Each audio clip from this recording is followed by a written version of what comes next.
Hello, hello everyone. Can you hear me? Good morning. Good morning, everyone. Can you hear me? Yeah. Okay. So, welcome to this event on Changemakers with youth and children.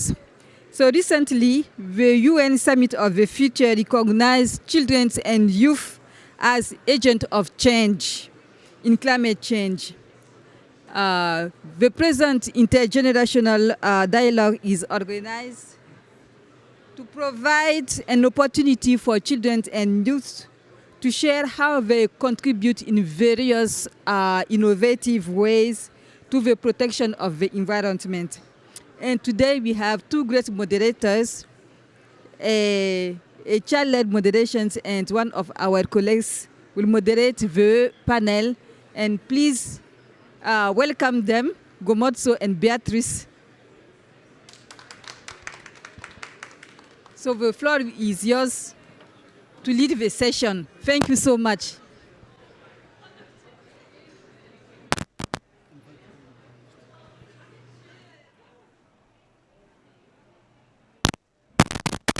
Good morning, colleagues. Can we take this opportunity to invite all the panelists to come at the fore? All the panelists, can you come and sit at the front? Let's give them a round of applause as they come.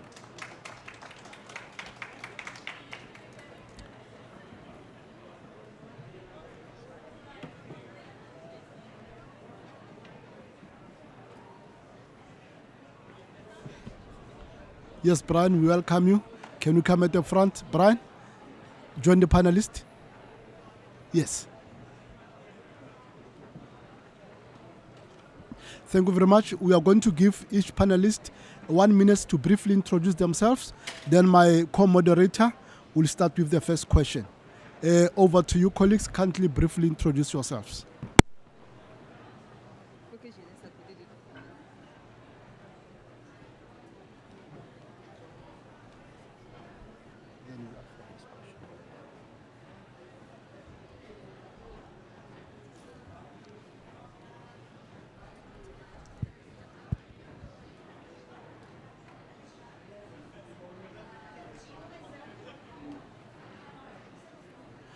Panelists, we only have 45 minutes. Can you start by introducing yourselves?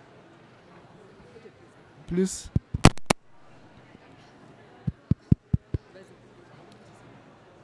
Bonjour à tous et à toutes. Je me nomme JJ Aurélia Esther.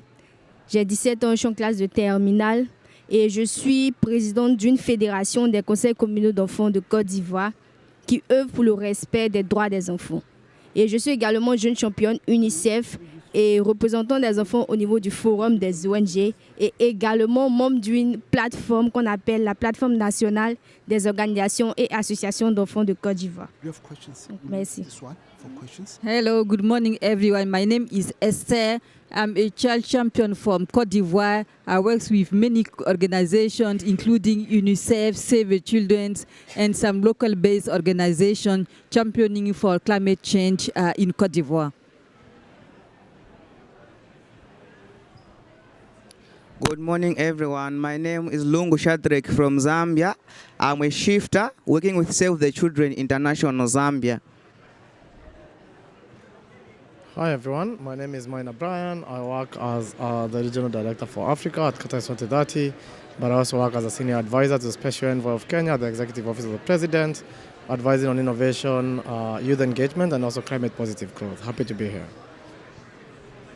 Good afternoon, everyone. My name is Sharon Gamal. I'm 14 years old. I'm a trade and tourism ambassador for the East African community and global climate activist. Good morning, everyone. I am Charles Nyukuri. I am the Regional Policy Research Advisor working with Plan International, covering Eastern, Central, and Southern Africa. Thank you. All right. Thank you, everyone. I'm going to give this question to the first two children. What inspired you to get involved in climate action and sustainable development at such a young age? This question goes to both the children.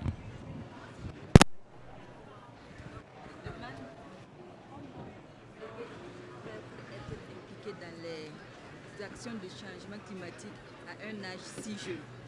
Ok, déjà, merci pour la question. Et il faut dire que tout est parti, si vous le permettez, je vais essayer de retracer un peu mon parcours qui m'a amené jusqu'ici. Donc, tout est parti du fait que j'ai été présidente du club EDIC de mon établissement. Par la suite, j'ai été membre du conseil communal de la fédération dont je parlais tantôt. Et c'est à travers, on va dire, toutes ces activités qu'on menait là, qu'on a pu rentrer en contact avec des partenaires, notamment Save the Children, dont j'ai pu bénéficier de certaines formations. Et c'est ce qui m'a amené ici dans le sens où, je crois que c'était le 31 août 2023 à Dakar, on a participé à un programme sur le changement climatique. Donc c'est suite à ce programme-là, vu que j'avais déjà une certaine connaissance en griffe, on va dire, voilà, sur ce genre de thématique. Donc ils m'ont désigné pour pouvoir venir ici pour représenter les enfants de ma coterie, on va dire ça comme ça. Donc merci. Okay, first of all, thank you very much for the questions. All has started when I was younger. I was the president of a green club in my school. And then I was able to work with many of my peers, raise their awareness on climate change and on the environment. And then I became a child champion for UNICEF and Save the Children. And I was able to benefit from many trainings on the environment and on climate change, on children empowerment. And this gave me a lot of skills to be able to become a champion.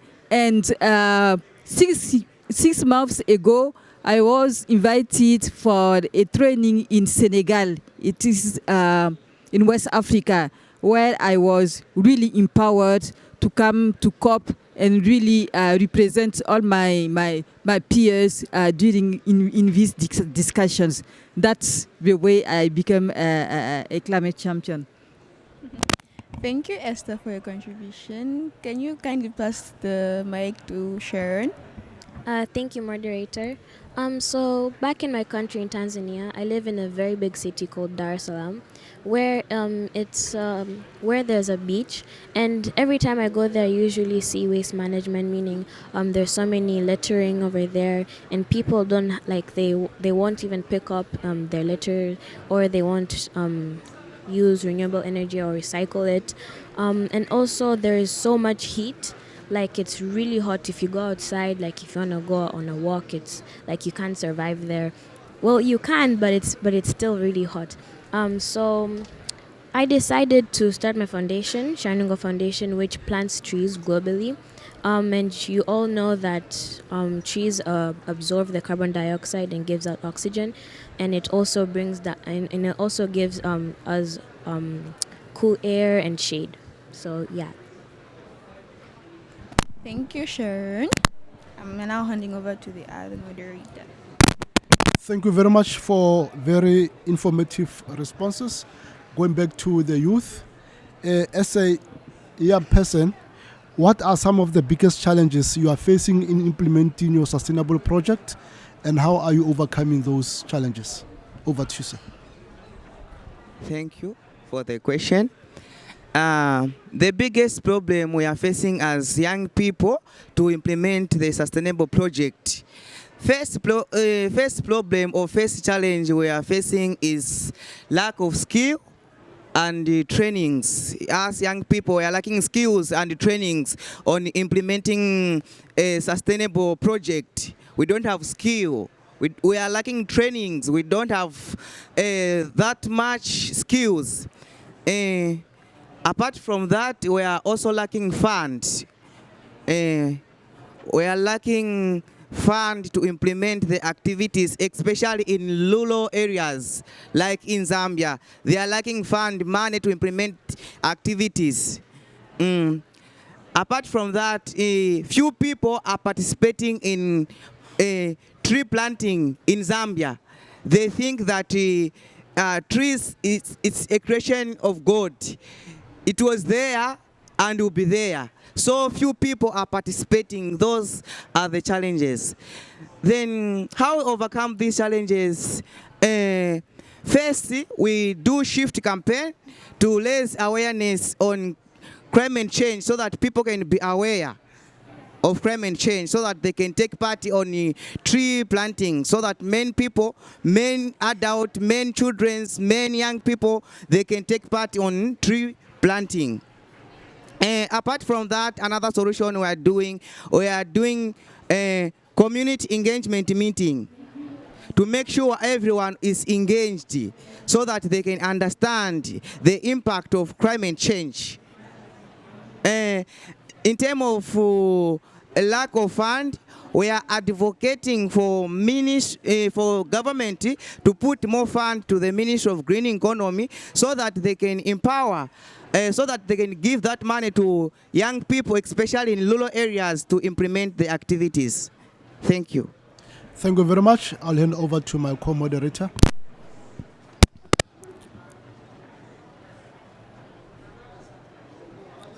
And this question goes for the government climate negotiator.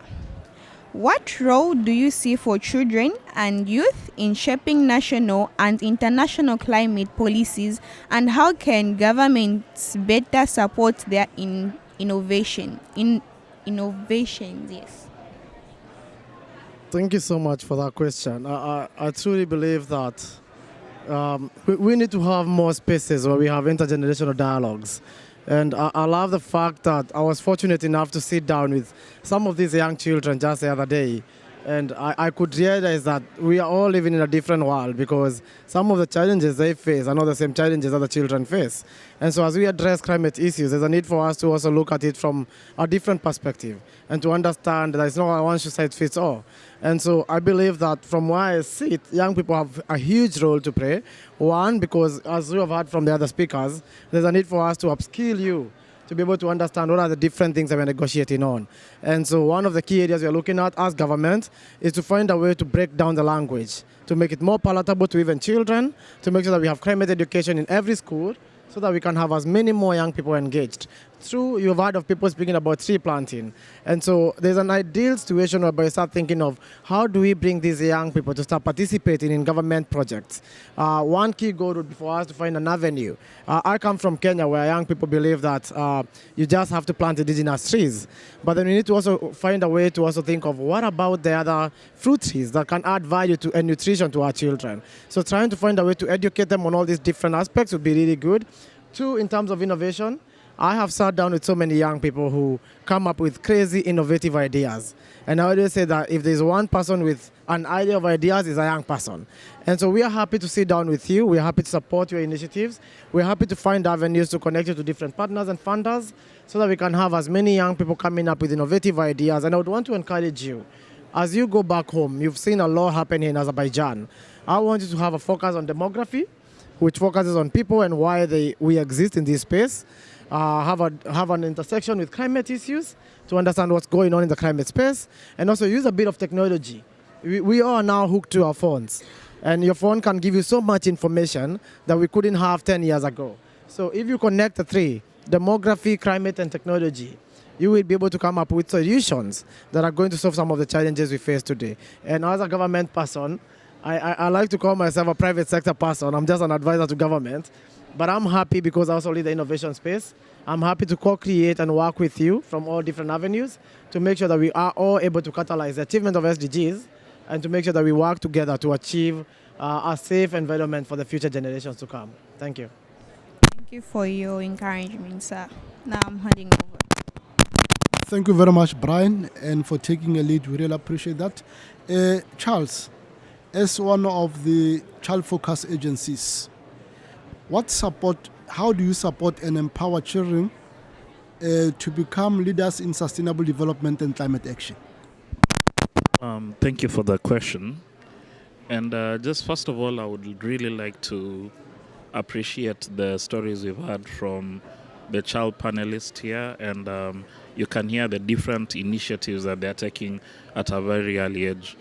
Brian and I were joking, I think yesterday, we were asking ourselves, what are we doing as 12-year-olds?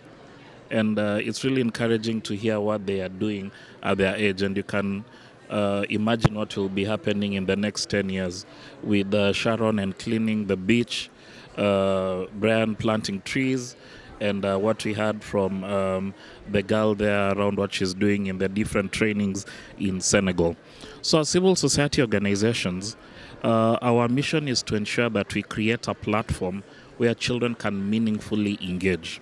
And the past few days, we've seen the children meeting climate, the African chair of negotiators, where they are able to present their issues to decision makers, and they are able to have a conversation with them and even provide some recommendations on what is happening in Baku.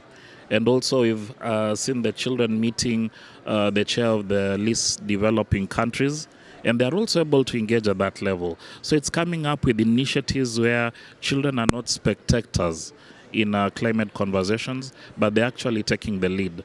And yesterday, early morning, between 8 and 10, some of these children were in the negotiators' debrief meeting, where they see what's going on in such conversations, and they're able to see that in such forums, there's more that goes on to it. But as Plan International, we have various programs that accommodate children leadership. We have a program such as She Leads that gives the power of children to engage in climate policy development processes, where they are able to articulate their issues in a very local and very friendly manner. And also we have initiatives where we go down to the curriculum. What is being taught in schools? What are we saying about climate at the school level? And what are we basically encouraging children to do in their different initiatives? Definitely being very sensitive to age-responsive matters in the educational context. So we are coming up with different initiatives to ensure that children look at climate as a to-go-to conversation, and trying to play around with the adage where people feel like climate is that. So basically, definitely changing the narrative when it comes to that. But also as civil society organizations, when you look at this specific occasion, it's not a plan-led event. It's a group of organizations that have come together. Save the Children being one of them, CRINSA from South Africa, we have TDH, and we have so many local organizations that have come together to prioritize children in conversations. So I think it's the whole question of partnerships. If we come together, what can we do as civil society organizations? So I think those are some of the initiatives that we are doing to ensure that children are at the forefront. And lastly, I'd like to mention the Africa Climate Summit. Last year we had the first, was it last year, Brian? Yeah, last year. Last year we had the first Africa Climate Summit meeting in Nairobi. Next year we are going to have the second Africa Climate Summit meeting in Ethiopia, right? Yeah, it's not yet decided.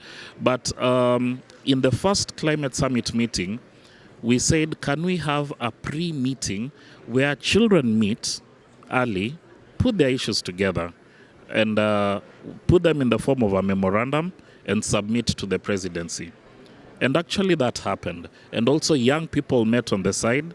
And for us, the major success was separating the children issues and the youth issues, because more often than not, they are always jumbled up together, and we miss out on the unique things that are facing children. So in the main summit, we had children presenting to the president, we had young people presenting to the statement, and that led to the birth of the Nairobi Declaration. So next year, when we are going to have the second Africa Climate Summit meeting, we also want to encourage more children voices, more young people voices, to ensure that all their issues are captured uniquely and differently. Thank you. Thank you very much, Charles. Indeed, it takes a village to raise a child, working together, putting the child at the center. Hand over to my able moderator. Thank you very much. Going back to the children's panel, can you share a specific project or initiative you have worked on that you are particularly proud of, and what impact has it brought to your community?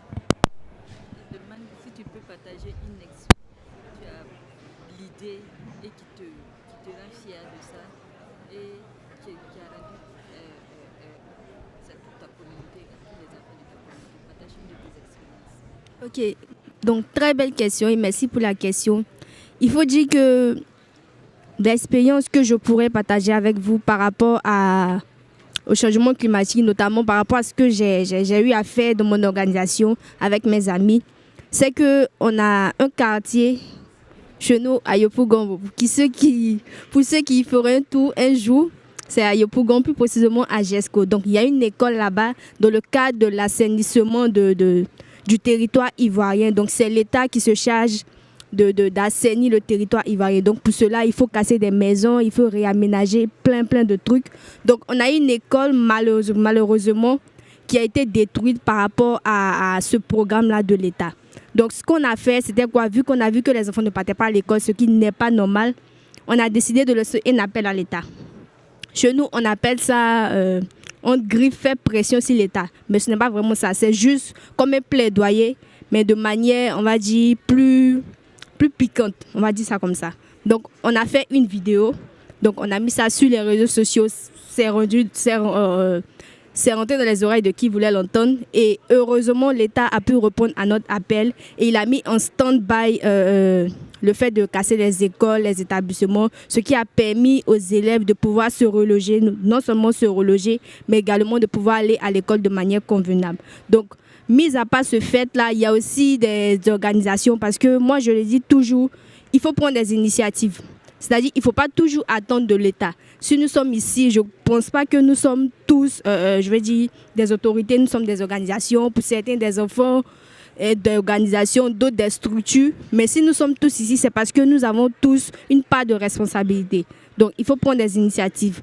Donc, lorsque nous avons fait la vidéo et que ça a touché l'État, donc il a mis en stand-by le fait de casser les écoles, les établissements, surtout dans cette localité. Nous avons aussi pu bénéficier de soutien de certaines ONG, de certaines organisations. Non, je vais taire le nom pour ne pas faire la publicité. Donc, ces ONG-là ont vraiment soutenu au niveau alimentaire, au niveau éducatif, les enfants qui ont été victimes de cette catastrophe, malheureusement. Voilà. Donc, c'est un peu ce qui me rend fière par rapport aux actions que j'ai pu mener en lien avec le changement climatique, dans le sens où on a pu aider, même si ce n'était que pendant un certain temps, on a pu aider les enfants à pouvoir se reloger et puis à pouvoir aller à l'école convenablement. Okay, very quick translation. So, I live in the Yopougon community in Côte d'Ivoire. And in Yopougon, the government developed a sanitation plan that the implementation should destroy some schools in Yopougon. And we ask government to try and sanitation, but avoid the school. We learn a lot of things at school. So with the government the government didn't understand us, but in my community in Europe, organize some friends in the community, have children, and we develop some videos to really put the pressure on the government so they understand well what we are claiming. And videos on social media, government representatives, and will also as an opportunity to meet together to discuss finally implemented, but the schools were not destroyed. I'm really proud of it because children from you going to school and to live in a very safe environment. Thank you very much. Can you kindly pass over? I'm a founder for my foundation called Shanuga Foundation, which focuses on 3 main themes: climate action, environmental justice, and sustainable tourism. In the foundation, we also appoint ambassadors globally, and so far I've already appointed over 57 ambassadors, 36 in America, 1 in UK, 1 in China, 1 in Nigeria, 1 in South Africa, and the rest around East Africa. And our goal is to appoint 300 ambassadors and above. In my foundation, we also have a 5-year strategic plan where we have a campaign called Mama Kanituma Africa Go Green. In this campaign, we have a goal to plant 10 million trees in the next 5 years, and so far we've already planted over 57,000 trees. I'm also an author to my 3 books, The Big Five, The Confidence I Learned from My Dad, and My Voice to the World. The Big Five includes facts about the rhino, the elephant, the buffalo, the leopard, and the lion. Yeah, and other tourism attractions around East Africa. The confidence I learned from my dad just basically talks about the confidence my dad has taught me throughout my journey. And My Voice to the World includes the top 100 speeches that I've done in many platforms, including the United Nations, UNICEF, Plan International, WWF, Save the Children, and many others. I'm very proud of what I've done because I've helped many children and youth raise our voices together so that we can fight against climate change and protect our environment and know more about our health and rights. Thank you. Thank you very much. Come on, people, round of applause to the children. Thank you very much indeed. They deserve a round of applause and they are very inspiring. Moving forward, going back to the youth, how do you think young people can effectively collaborate with older generations to drive meaningful change in their fight against climate change? Thank you. I think young people can collaborate with the older generation to fight against climate change by working together. Young people and older generation, they have to work together on fighting against climate change. Apart from that, as young people, we have to be example in the community. Like in rural areas, us young people have to be on forefront, planting trees in schools, in the community, so that older generation can be encouraged and join us. In addition, we have to make a clear channel communication. You know, communication is important. Communication is important. If you make clear channel of communication, older generation who join us and we work together. In addition, we have also to make community dialogue meetings with the older generation to discuss on issues of climate change. Thank you. Thank you very much. Indeed, working together, we can do something better for our environment.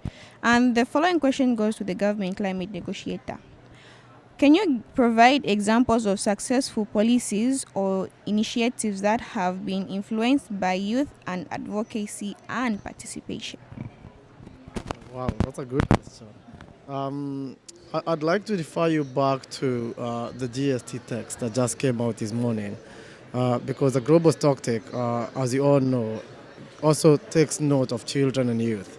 And if there's one thing that I'd want you to be very keen on as you go through it, is to understand what's the responsibility of youth and children in climate change, and making sure that we advance this conversation and make sure that we have the right decisions and the policies to go ahead.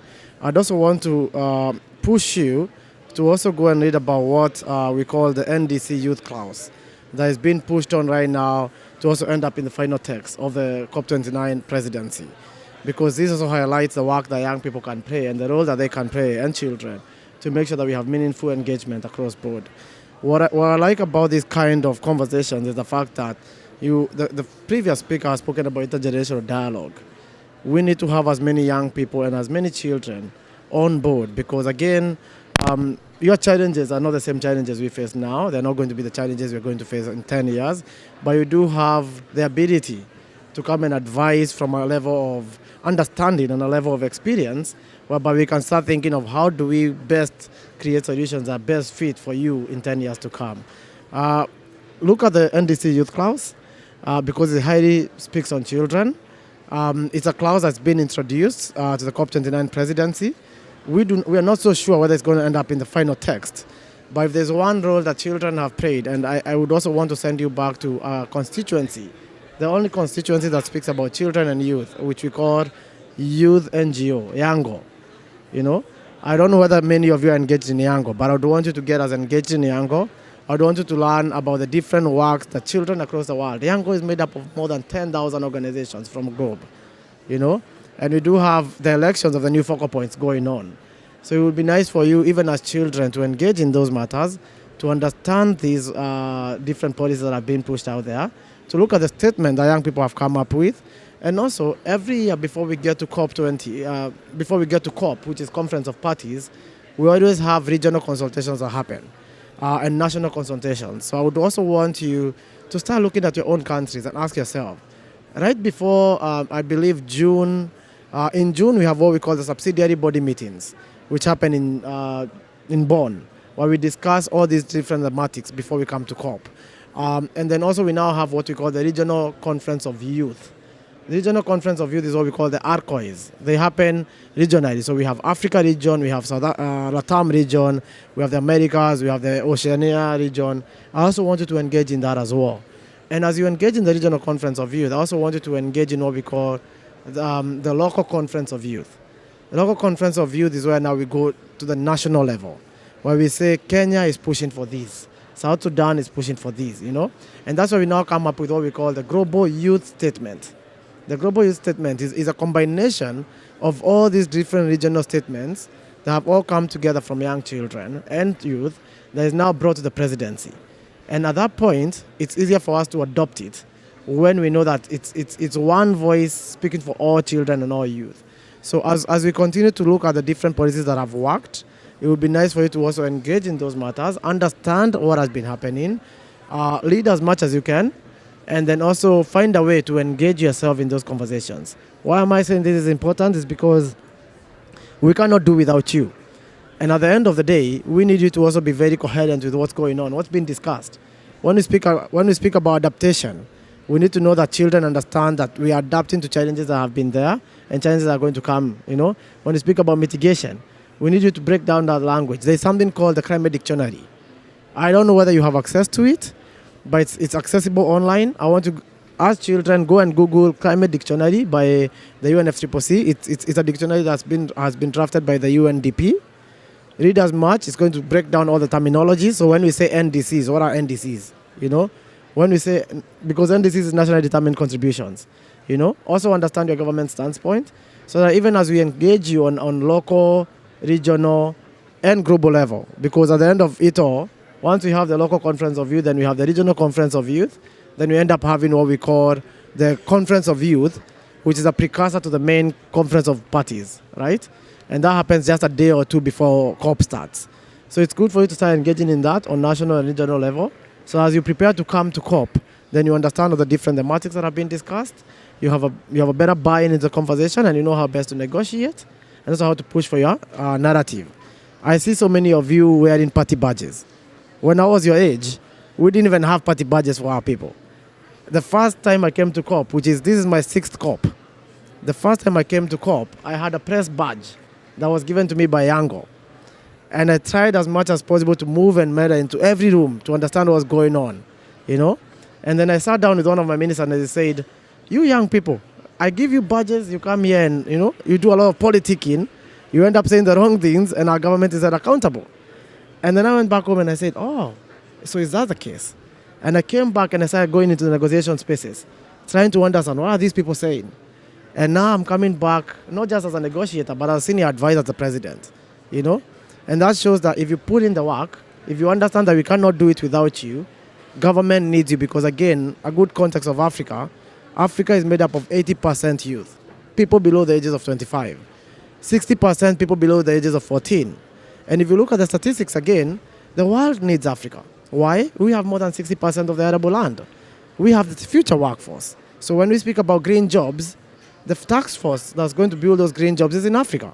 And so I want to encourage my young sisters and brothers to go deeper, understand. If you need support, I believe Charles and the team can break down all these different terminologies, and we are happy to support them with climate education to make sure that we now have a clear focus on children and youth, so that as we go forward, as we come and organize the next Africa Climate Summit and the African Youth Climate Assembly, then we can have as many young people engaged in the conversation. We need to have a clause from children, we need to have a clause from youth, and we also need to have a clause for intergenerational. We need to know what are people saying in both clauses. Thank you so much. Thank you very much. Looking forward to thrive through and engage through all these activities. Now handing over to my Ibo. Thank you very much. Charles, we've been talking about intergenerational dialogue and so forth. Could you please share with us what strategies has proven to be effective in promoting intergenerational dialogues and collaboration within the work that you do in sharing space? Thank you so much for that. And just to also recognize the offer that has been extended by Brian to the rest of the team, where they're coming up with different models of capacity building sessions for young people, specifically towards COP. So I think it's a conversation that him and his office have introduced, which I think we'll have to take up, because that's one of the models that really helps young people come to such platforms and engage meaningfully. Basically, it's like a capacity building session that the Office of the African Group of Negotiators have extended. So that's one model that we feel like will really help young people as they come towards such forums. The other model, which I think we have seen prove to be successful, is what we call the takeovers, where we have young people taking over the office of different strategic leaders for a day. So what does it mean to be say for example, the president for a day?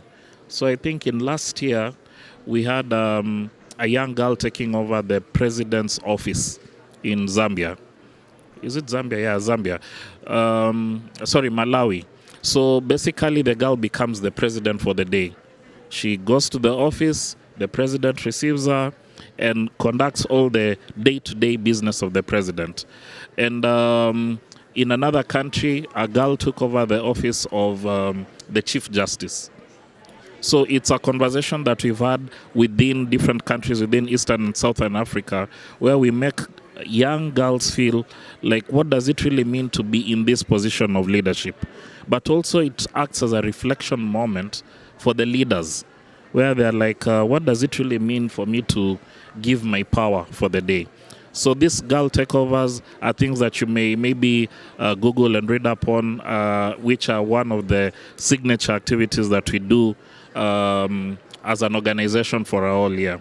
Another model that has proved to be successful is what we call youth advisory panels.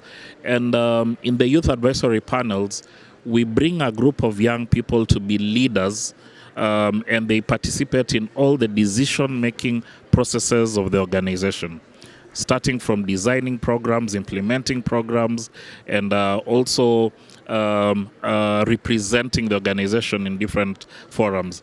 So Brian has provided an example of an array of activities where young people participate.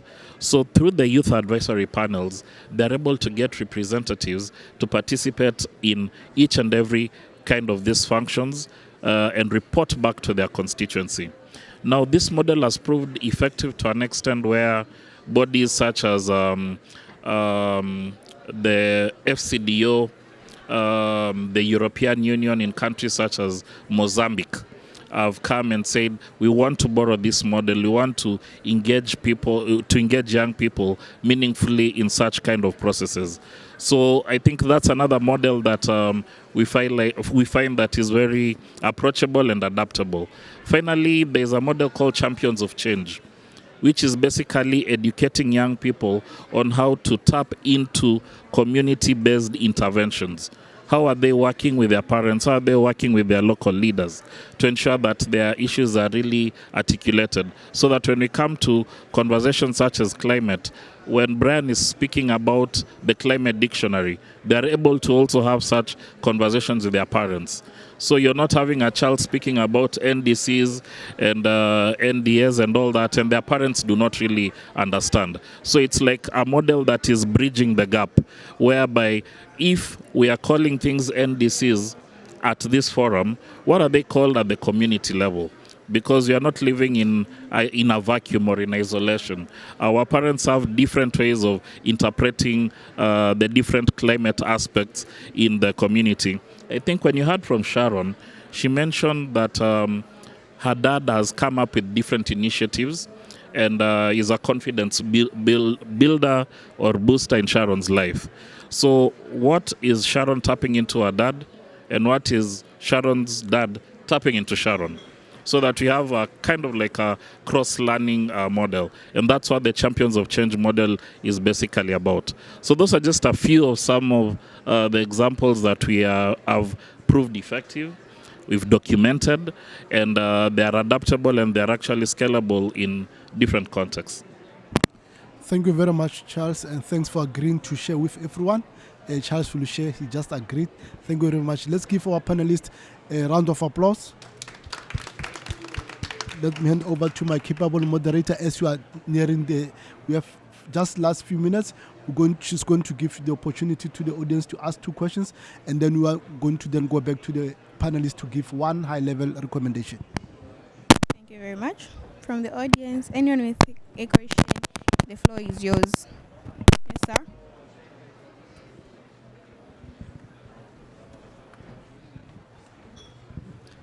Thank you so much. My name is Farah Osman. I work with the Plan International and from Somalia. I'm very happy to hear from the youth for 2 things. One, of the energy they have shown and the commitment to making change. And I think this COP is different from, it is my first time to attend, but when I read about the other COPs, this COP is more engaging and more relevant to the needs of the people that have felt the brunt of the climate change. What I would like to see more is how you engage regionally. I'm from Somalia, a country that has faced internal conflicts for the last 30 years. And the representation in this kind of forums is almost zero. Now we have joined the East African community.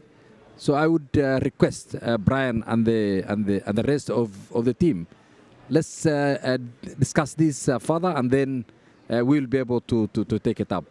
My question on this is, for the sake of time, I just wanted to ask many questions, but what I wanted to ask is, are you documenting what you're doing in terms of lesson sharing, experiential sharing, and then do you have because social media is a very powerful tool that is creating or simplifying the connection globally. So do you have videos of what you're doing so that they can be a lesson for the rest of the countries that are still not benefiting this kind of discussion? Thank you.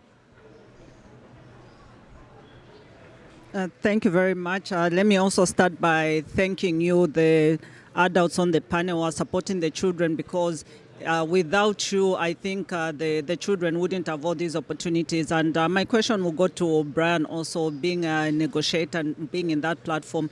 You have mentioned Yungo, but when we see most of the activities that come out, they're talking about youths. Even the ARACO, it's Regional Conference of Youth on Climate Change, the ELCO. So now we're looking at bringing children on board. And as we are talking about children, is this a matter of advocacy where even children, the word child should come out when we say ARACO, so that it's not youth also meaning children on board, because children are children.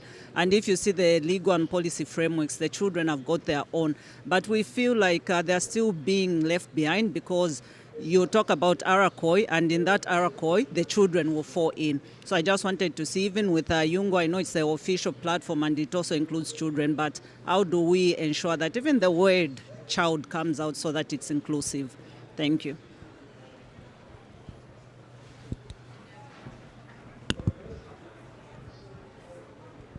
Thank you so much. I do not want to politically push myself to a corner, but I'll start with you, Mom. I feel like there's a need for us to also have a clear understanding when we say children and youth. I have always been a huge believer of let's stop drawing lines. when we say youth, let's also classify that children are also youth. You know, I always try to look at it from this angle, because when you look at the UN policy side, yeah, for me to engage a child, even in meetings, there's a lot of critical things that have to be addressed. We have to have chaperones, and that's what creates so much of these barriers. The mere fact that I have to start thinking of how many chaperones do I have to bring with these children?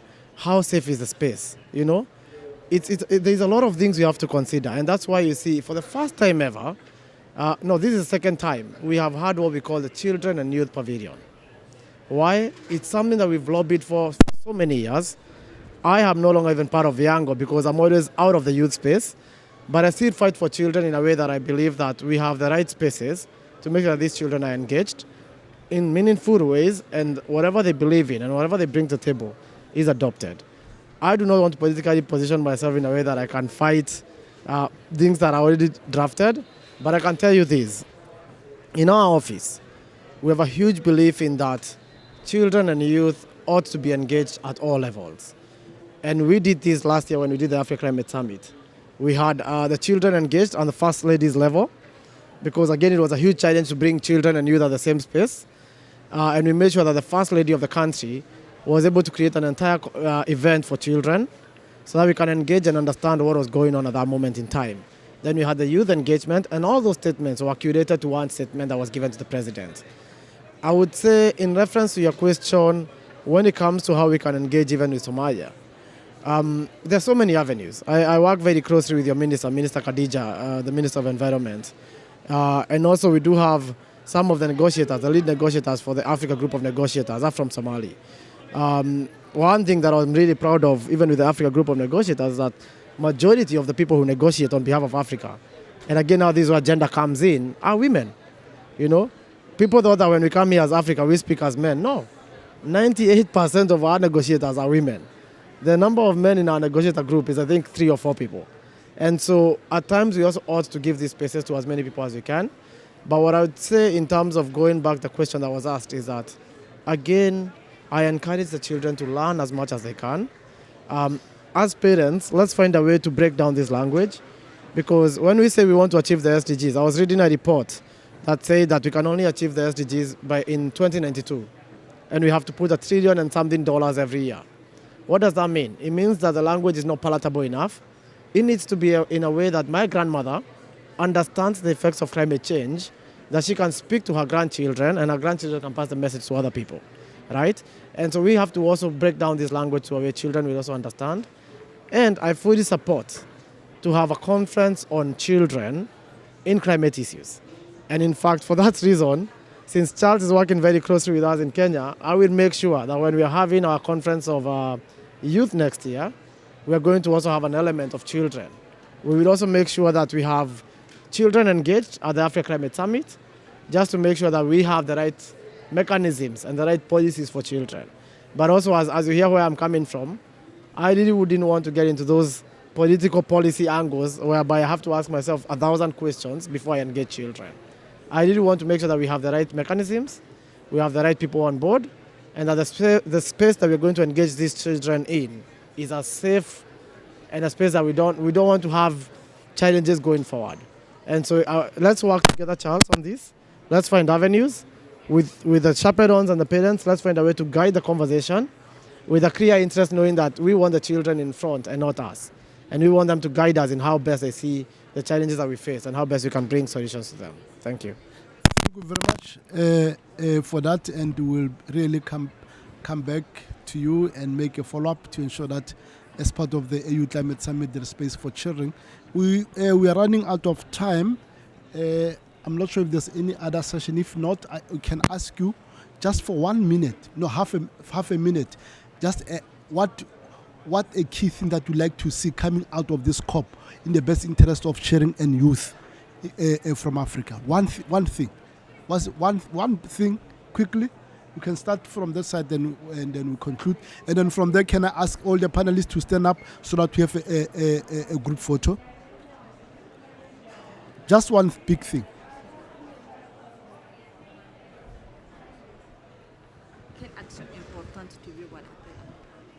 Merci pour la question.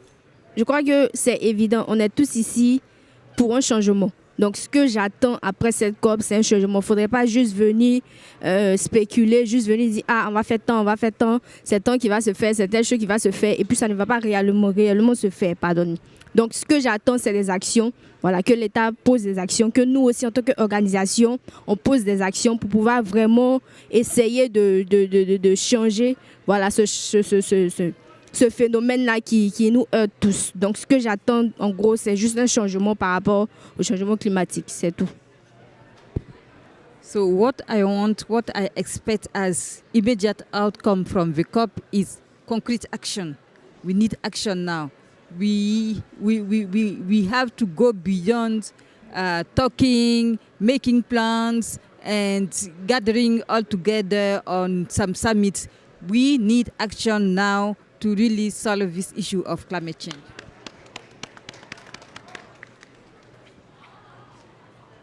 Thank you. What I may like to see or to see or to go in our communities, our countries after this COP, we may like to see young people, older generation and children to work together, because as young people we are being motivated by older generation. Children are being motivated by us young people. So if we work together, we can make a big change on climate change. We can fight against climate change if we work together, because we are motivating one another. Thank you. Thank you. I think the two speakers have highlighted what I would want to say, but I would add meaningful children engagement is something that I'm very keen on. And also in terms of education, we are happy to support in seeing how best you can be educated. And when it comes to even innovation and funding, we find more avenues to make sure that you're brought on board. But it's good for you guys to also engage yourself so that you can also become the future decision makers. And you're actually the new decision makers, not the future. So I look forward to seeing you get into the space and work with us. Thank you. I want to see more children and youth to be included in these actions, because as you all know, we're the future generation, and we need to fight for our future if we want to live a better life. And for us to keep planting trees, using renewable energy, and raising our voices to leaders around the world. Thank you. For me, I would like to see some of these successes documented. I feel like that the young people are doing quite a lot, and it's going under the radar. When you listen to the three stories from the three panelists, they're quite amazing. You know, I want governments to really be proud of such actions that are already being taken, not actions that we are planning to take, but these are things that are currently happening. So just to also echo what Farah said in his contribution, more documentation of success stories from children. But secondly, I would also want to see the issues of girls and young women really coming out, because girls and boys face different issues. So I would really want to see how are girls being affected differently when it comes to climate financing. How are girls' needs being prioritized when we come to climate financing policies and conversations. But most importantly, I would want to see the growth of partnerships amongst all of us exchanging numbers, taking advantage of people like Brian. It's easy to touch Brian right now, but when you go back to country, he becomes really committed. So we need to take advantage of people like Brian, because you realize that his breadth is beyond Kenya. He is basically next to the chair of the African group of negotiators. So how are we taking advantage of such kind of contacts and others? So I think those are my three takeaways. Thank you. Thank you very much, panelists. Can we have a group photo? Then we are done. Give them a round of applause. Thank you very much for your time, colleagues.